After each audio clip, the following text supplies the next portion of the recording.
Dear sirs, in reply to yours of the 11th instance, we regret to state that under the circumstances we cannot accept the mere apology on the part of your client, full stop.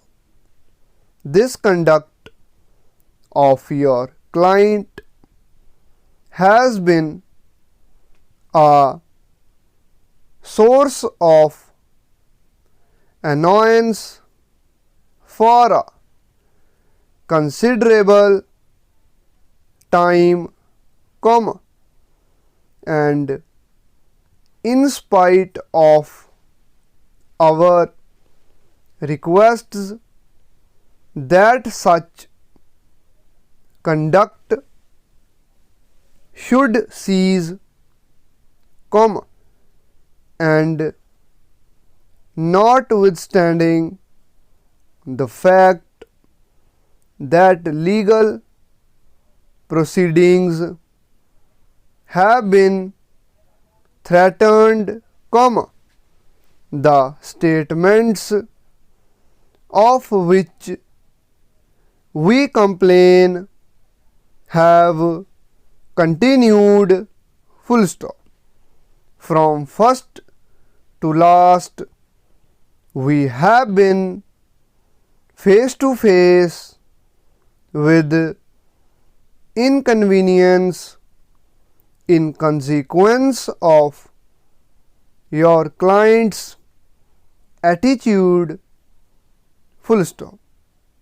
Under the circumstances, and having regard to what has happened, an apology is out of the question, full stop.